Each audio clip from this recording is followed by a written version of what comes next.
What's good, everyone? Welcome back to the channel, and in today's video I will show you how you can build this automation very easily that researches a certain topic and idea and then creates a high quality post for LinkedIn that draws engagement and doesn't look like it was written by AI, which is usually the hard part. Again, before we jump into this, I know this might look complicated, but it isn't. You can build this out in a matter of, I think, half an hour or maybe even quicker after we go over this video. But why it's amazing? Because from a single idea, a thought, or a simple, one-line message to AI, you can generate 3 variations of different posts. So actually for this, I'm using 3 frameworks to generate those posts, which is the PAS, ADA, and BAB. So PAS is like a problem adjective solve framework for LinkedIn posts. ADA is attention, interest, desire, action framework. And then BAB is before after bridge. So these are the 3 frameworks that are really popular on LinkedIn right now, that draw engagement and get lots of impressions and views. And we can turn those ideas into posts that are written by these frameworks. So how this is gonna work, I'm gonna show you really quickly. So we have an ideas table in Airtable. Basically, this is where we record an idea or capture an idea. And then we have a post that AI is capable of turning that idea into 3 different posts with 3 different frameworks. So again, this allows you to create kind of unlimited content, because throughout the day we get unlimited ideas. So essentially you can capture every single idea, and then AI is going to be able to turn that into a well-researched post that you can copy on LinkedIn. But of course, we're not going to be posting this immediately. We have a step to review, because we don't want to post anything without reviewing to LinkedIn, because that can have an impact on your career or what your colleagues think. So it's gonna have a review process, and then there's another part of the automation that is capable of auto posting. So what I mean is that, for example, when you're gonna come in, the status is going to be it needs a review. So all you will have to do is then review it, click post, and it's going to auto post it to your LinkedIn profile. So that means there's not going to be any suspicious posts appearing on your LinkedIn. So yeah, there was like a high overview, but now let's see how it works in action. So what I'm gonna do is I'm gonna hit test workflow, and now we have a Telegram trigger where we can capture an idea. Of course, we can use Slack, or we can use anything else for this. But what I'm gonna do is I'm gonna drag this Telegram interface, and all I have to do is either type in the message, the idea that I want to talk about, or I can record my voice. So I actually prefer recording the voice notes, because it's super easy. And yeah, it's like effortless. We can do this on the go whenever you actually get the idea. So let me think about something that could be relevant. So I think, so recently, ChatGPT launched a new image generator, and it has attracted a lot of attention. And I'm wondering how that is gonna impact the design industry and everyone working in it. So as you can see, maybe my idea wasn't perfect, but let's see what AI is capable of producing with this automation. So right now you can actually see that we're researching this information in Perplexity. What that means is that we're actually going into Google, looking for latest articles, latest news, and that sort of stuff, so we can actually back up our post that we're about to write. And as you can see, we're already writing the post with all of the 3 frameworks. So by the way, if you want to get this workflow, you can actually download from the link below. And also to my email newsletter subscribers, I'm sending out these workflows for free every week. So if you want to get this for free, subscribe to my newsletter, and also I'm going to be sharing a lot more on the newsletter as well. So now we can go back and we can see that this was the 3 posts that we generated. So the idea was impact of ChatGPT's image generator on design industry. So let's check, for example, what it created. So this would be the post. So frustrated with design bottlenecks, ChatGPT's new image generator is changing the game. Now you can create stunning visuals from simple text prompts, slashing project timelines and boosting creativity. But it's not just about speed. This tool opens door for non-designers to bring ideas to life, democratizing the creative process. Imagine brainstorming sessions where everyone can contribute visually, not verbally. Yet with great power comes great responsibility. As we embrace this technology, we must navigate copywriting concerns and potential misuse. Are you ready to define your design workflow? Share your thoughts on AI creativity. How do you see it shaping your industry? So I think this is great because you already can see that, first of all, the ChatGPT image generator came out just, a few days ago. And let's say you have this thought, you have this idea, you can immediately post this on LinkedIn and get a lot of attention, and plus draw engagement, because based on the framework or the writing framework, it has a CTA. It tries to involve the audience into the conversation. And let's say we reviewed all of the 3 of these on the same topic, and let's say I prefer the middle one. What I can do simply is go here, hit post. And of course, I'm not going to hit post right now, and it's going to be able to create a well-structured, a well-researched post that's formatted and posted to your LinkedIn through this particular automation. So I know it can be improved. There's still areas for improvement, but in my opinion, it's really great, and I really do enjoy, because from a single idea you can have different variations of the same posts, and then decide which one is written better, and just then decide to post that one. So I know this was a long kind of explanation, but now let's see how you can actually build this out by yourself if you want to start posting to LinkedIn, because people who post there actively every day, I noticed that they get a lot of good job opportunities, they get a lot of attention, good attention, and there's just a lot of business potential from that. So how does this work? Again, I'm using the Telegram trigger because Telegram is pretty easy to set up. It captures voice notes as well. It can capture text notes if I'm, for example, surrounded by people and don't want to, say anything out loud. But how this is simply set up, I have my bot in Telegram. So basically, there was a bot fodder. You actually have to create your assistant or your bot through bot fodder in Telegram, and then, for example, you have your own channel where you can communicate with that bot, but it's being triggered on just a simple message. And then I have a switch node. So this switch node is basically checks whether I sent a text message or a voice message. So I have 2 routes. One is json.message.voice.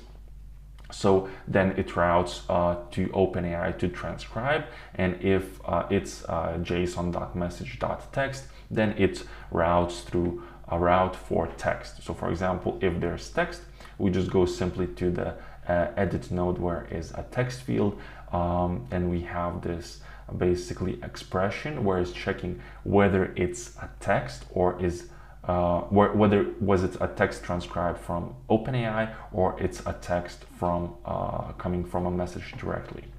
So yeah, that's that. So that's if we send the message. But if we're sending a voice note, then you probably can hear my cat. I hope he's gonna stop very soon. Okay, I forgot where was I because my cat didn't stop screaming and yelling at me for some reason. But anyway, we get the file through the Telegram, and then we have an OpenAI transcribe node in which we add the input data field name as data, because this one comes in as data. That cat is going crazy.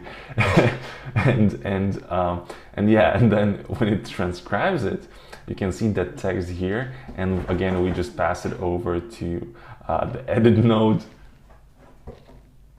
where we're basically either choosing the text from the Telegram or the text transcribed from AI. And eventually, when we have the text, it's time to analyze what was the topic and restructure, so later on we can provide it very conveniently to Perplexity AI. So in the topic analyst, what I'm doing is actually I'm saying that I need you to analyze this message and basically write a topic, which is the main subject, in 5 to 10 words, and I need you to generate a description of 1 to 2 sentences that captures the key points. Also, I have the keywords, but I eventually decided not to use those keywords, so you can kind of ignore this. And then I give it an example of what I want the AI to do. So example input, companies are increasingly using AI to enhance their no-code automation platforms, allowing non-technical staff to create sophisticated workflows without programming knowledge. The topic, so now this is showing how I wanted to return it. So for example, AI integration, no-code automation platforms, description, so on. And then at the end, giving the message or the text. So this is the incoming message and JSON dot text like so. So then it gives this output. It has a topic, impact of ChatGPT's image generator on design industry, and it has a description, exploration of how ChatGPT's new image generation capability may affect the design industry, so on and so forth. But to get this actual format, you have to use a structured output parser, and in here I simply insert that I need this topic. Basically, this is just the JSON structure where I have just the topic and description, and I tell this is where the topic goes, this is where the description goes. That's it. And that, again, returns this very convenient output. So once I have it, I decide that I need to put that into Airtable amongst the ideas. So for example, we can see topic was inserted as topic, and then description again inserted as description in the Airtable. So if I go into the ideas table, you can actually see that this is the idea that we added. So again, this probably step could be skipped if, for example, you don't actually want to know what was the initial idea, you just want the final post. But I like to document this information. And then I use another edit node to capture the system and user prompts for Perplexity. So in the system prompt, I'm going to expand this. What I'm saying is you are an intelligent AI and automation research assistant. Your job is to do research focused on issues that are relevant to both experienced professionals and those beginning their careers in the field. So basically, you know, it's a very general prompt, because this can be applied to any topic. For example, like I can, instead of AI and automation research assistant, I can say you are an intelligent, I don't know, law research assistant, or you're an intelligent software engineering research assistant, or design, or politics, whatever the topic could be. Then in the user prompt, I'm giving the actual topic and description at the bottom, as you can see.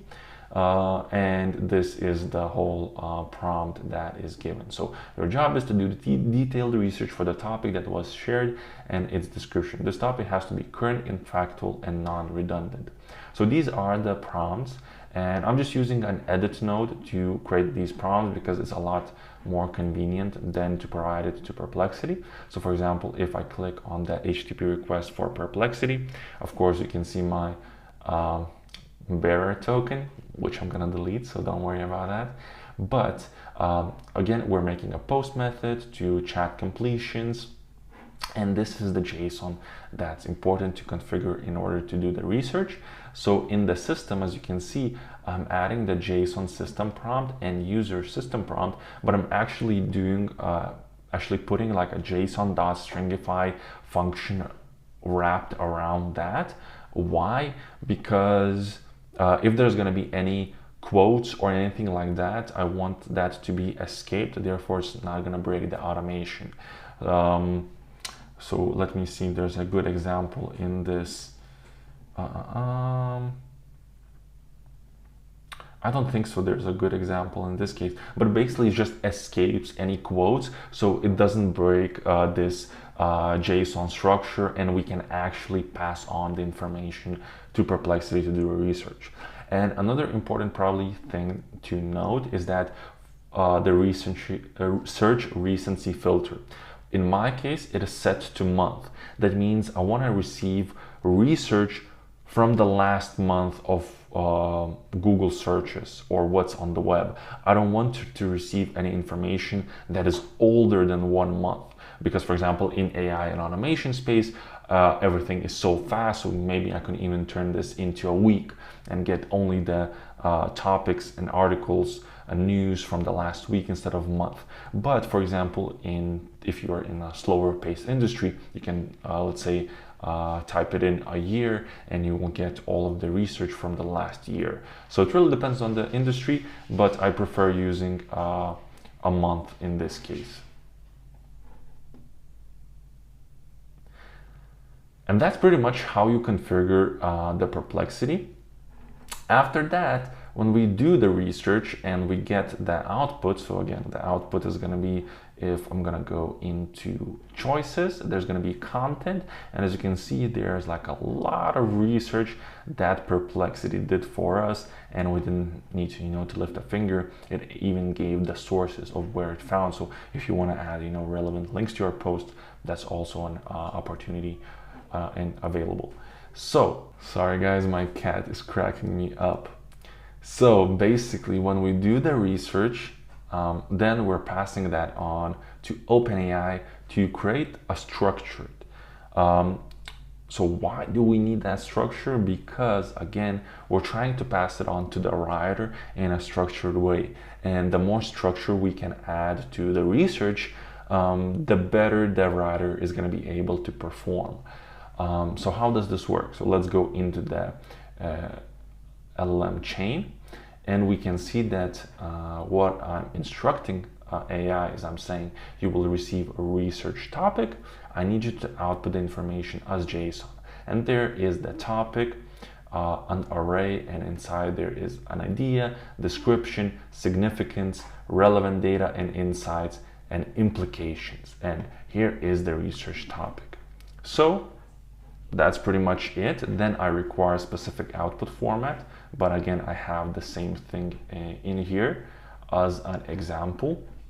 It just includes 2 items in an array. And then it always gonna output this format. So topics, then the first idea, revolutionizing design with ChatGPT's image generation, and implications, relevant data and insights, significance, description. So this, gives us an output with all of those descriptions, significance, so on. And what I do here is I split that out. So I split idea, description, significance, and relevant data and insights, implications into like a table format, or if you look at the JSON, it's just separate items in the same object. So now that presents me an opportunity to very conveniently supply this information to any of the 3 writers. So if we go here, you can see that I have actually very long system prompt, so I'm not gonna go over it. Then I have very long user prompt, but for the user prompt we can actually see what's in here. So essentially I'm trying to say that first of all, like, never use these words, because if you use these words like game changer or what's else, like pivotal, intricate, usually in, like, at least I, because I'm not a native English speaker, I don't use these words in my everyday language when I speak, when I talk, when I write, because these words are too hard for me. And first, and the second thing is that people can understand when certain words are written by AI, because we just don't use those words in a natural language. And then I have requirements. I have like a framework. Then I'm saying what not to do. And then in the user prompt, I'm giving the idea. I'm giving the idea description. I'm giving the idea significance, relevant data and insights, and idea implications. So I'm supplying all of that information in a user prompt.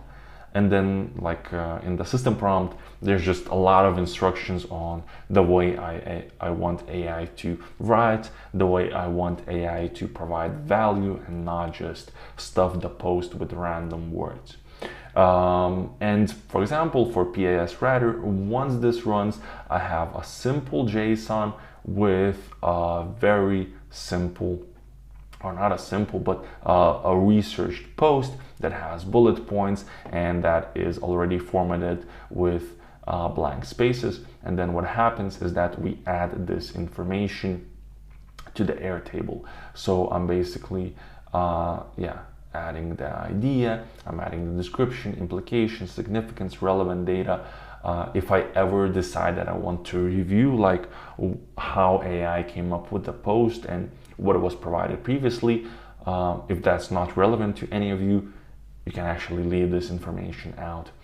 And then in the ideas, I just link the idea to this post so I know from where the post came in.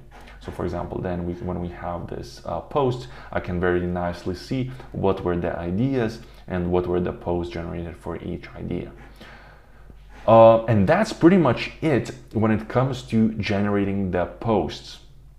But then there is another part of how we can schedule this, or not schedule, but how we can just post the post when it was generated straight away without going into LinkedIn, without logging in, typing it out, or copy pasting, but we can actually do it through API. So I actually have a webhook. I deactivated it because I was running the Telegram webhook. So in ideal case, this should be its own separate workflow, but probably can use it in the same if you want. So I'm gonna enable it. So it's a simple webhook, nothing fancy, watches for HTTP method get. And then once, for example, I come in here and I hit, for example, post, that's when it's gonna trigger that webhook. So how this button is set up, that I simply have the webhook URL, question mark, then record ID equal, and I just append the record ID of Airtable. And then once the webhook runs and we fetch the information, what I do is that I type in json.query.recordID and I can fetch the Airtable record. Once that is done, I can actually pass that information to LinkedIn. And what it's gonna do, so for the node setup, use resource post, operation create, post as person, so person name or ID, so in this case Eustace V, and then in the text I'm just simply adding LinkedIn post from the Airtable. And once that is done, then in the Airtable what I'm doing is I'm saying that this was the ID and update the status to published. So for example, when you go back, you can actually see that status, for example, was changed to published. And then like if you do a weekly review of your content, you can come in and see which posts were published, which weren't, and maybe like if you have no new ideas and week goes by, you know, you can hit coming back here, hit post, and it's gonna post another post about the same idea, but it's going to be completely different, so people probably not going to be able to tell that they were related. And I think this can be, you know, a great way to grow your LinkedIn profile, because essentially the idea is still yours, but AI just makes it, you know, more polished, researched, and allows you to post it without much friction. So if you enjoyed watching this video and if you enjoyed this automation, don't forget to subscribe, don't forget to like, and again, you can download this workflow from the link below. And also for those who want to get this for free, subscribe to the newsletter, and email subscribers will be getting these automation builds every week completely for free. So yeah, thanks for watching, and I hope to see you in the next one.